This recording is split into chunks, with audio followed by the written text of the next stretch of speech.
In December 2025, something impossible happened in rural Alaska. The village of Portlock, home to 73 people, went completely silent. No phone calls, no internet activity, no emergency signals. When search and rescue teams arrived 3 days later, they found something that defied explanation. Every single person was gone, homes unlocked, food still warm on kitchen tables, cars parked in driveways with keys in the ignition, personal belongings untouched, no signs of struggle, no bodies, no blood. 73 people had simply vanished. This isn't an isolated incident. In the last 18 months, at least 9 small communities across the globe have experienced similar mass disappearances.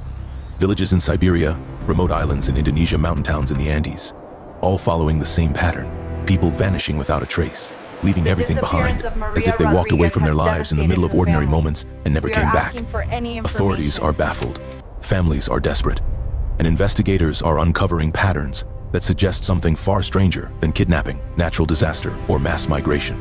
This is MindOrbit, and today we're investigating the phenomenon that's terrifying governments and scientists alike, the disappearing villages. Let's start with what we know. Population, 73. A fishing village on the southern coast of Alaska's Kenai Peninsula. The last confirmed communication was a routine weather report radioed to the Coast Guard on December 8th at 6:47 p.m. By December 11th, when a supply boat arrived, the village was empty. Fishing nets were still drying. The general store's cash register was open with money inside. The school had lesson plans written on the blackboard for the next day. Investigators found no footprints leading away from the village, no boat activity on marine tracking systems. In sub-zero temperatures, it would be impossible for an entire community to survive more than hours without shelter. Yet extensive searches found no bodies. A remote village of 134 people in Russia's Sakha Republic, known for extreme cold and isolation. The disappearance was discovered when a government census team arrived for their annual visit. Every resident was gone. Livestock were still in pens, hungry but alive. Heating systems were running. Fresh bread was in the bakery ovens, burned to charcoal because no one turned them off. Russian authorities conducted a month-long investigation. They found absolutely nothing. No digital trail, no financial transactions after the disappearance. NCE date, no border crossings. 134 people erased from existence. A small island community of 42 people, accessible only by boat. When a medical supply delivery arrived, they found the village abandoned. What made this case especially disturbing? Half-eaten meals on tables. A child's toy floating in a bathtub with water still running. A wedding ceremony had been scheduled for that weekend. Decorations were half-hung. A wedding dress laid out on a bed. The Indonesian Navy searched a 50-mile radius. Nothing. No boats reported stolen, no distress signals, no evidence of piracy or human trafficking. 9 confirmed cases, hundreds of people, all in remote, isolated communities, all vanishing within a 24 to 48-hour window, all leaving behind no clues. But investigators have noticed something else, something that doesn't appear in official reports but is leaked through confidential sources. Let's examine the theories, from conventional to controversial. Law enforcement's initial assumption: organized crime groups kidnapping entire communities for labor trafficking or organ harvesting. The problem, the logistics are impossible. Moving 73 people from a remote Alaskan village requires boats, vehicles, coordination. You can't do it silently. You can't do it without witnesses, without someone escaping, without leaving physical evidence. Found no connection to known trafficking networks, no unusual vessel activity, no suspicious financial transactions. This theory doesn't hold up. Perhaps these communities decided collectively to leave, joining a religious movement, escaping persecution, seeking isolation. These disappearances happen in hours, not days. Could sudden sinkholes, tsunamis, avalanches, or toxic gas releases have killed everyone, with bodies somehow undiscovered? The problem, geological surveys find no evidence of seismic activity, ground collapse, or toxic emissions. Frozen in time, not destroyed. The controversial theory, secret military or intelligence operations forcibly relocating communities for experiments, security reasons, or cover-ups. Some evidence supports this. In at least 2 cases, military aircraft were tracked near the villages days before disappearances. Cell tower data shows unusual signal jamming. Satellite imagery from those dates is classified or corrupted. Whistleblowers have claimed off the record that special forces conducted operations in these regions, but won't specify why. If true, this raises terrifying questions. What would make governments disappear their own citizens? What are they hiding? And where are these people now? We need to address it. The theory officials won't discuss publicly, but privately, can't rule out. Here's what makes this truly disturbing. The official response has been silence. Major news outlets have barely covered these disappearances. A few local reports, quickly buried. When journalists try to investigate, they hit walls. Denied access to sites, officials refusing interviews, documents classified for national security. One investigative journalist, Maria Stepanova from Russia, went to Vilyuysk to film a documentary.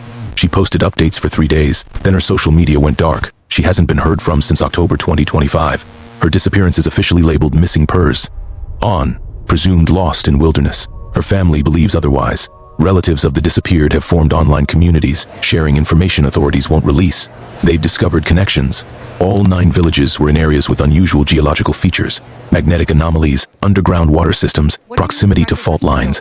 7 of the 9 had recently been surveyed by UNMAR, KED helicopters in the months before disappearances. In 4 cases, strangers had visited the villages weeks earlier, claiming to be tourists or researchers, asking unusual questions about population size and daily routines. In January 2026, just weeks ago, a disturbing audio file surfaced online, allegedly recorded by a Portlock resident's phone and recovered from cloud storage.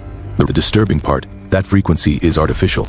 It doesn't occur naturally. It has to be narrated. A group of amateur satellite trackers claims to have found something extraordinary.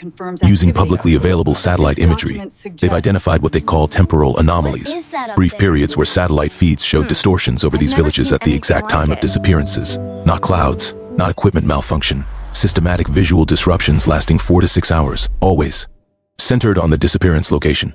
When enhanced, some images show geometric patterns in the distortions, shapes that shouldn't exist in atmospheric or electromagnetic interference.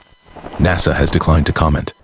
Private satellite companies say the images are data corruption, but the patterns are too consistent to be random glitches.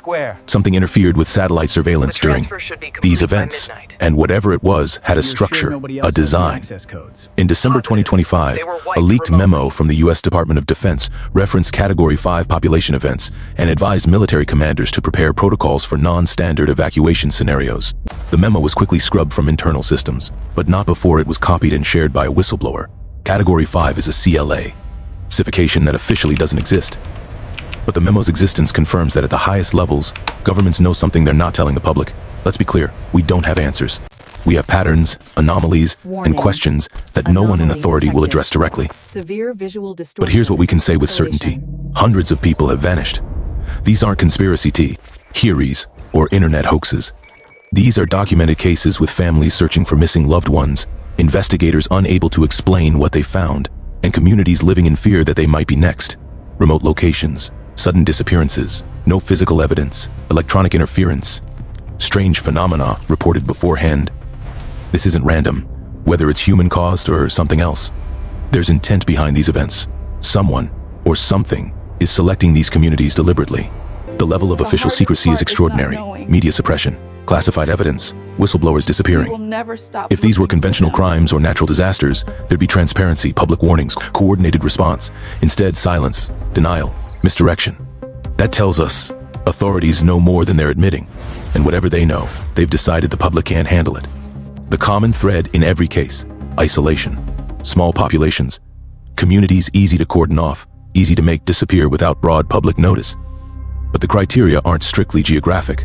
What matters is vulnerability, lack of oversight, places where 73 people can vanish, and it takes 3 days for anyone to notice. In our hyper-connected world, we assume that's impossible. These cases prove otherwise. Whether this is black operations, human trafficking at a scale we've never seen, environmental phenomena we don't understand, or something genuinely beyond current explanation, we need answers. These are real people. They have families. They had lives.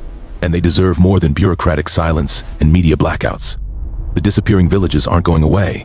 The phenomenon is accelerating. 9 cases in 18 months. How many more before it can't be ignored?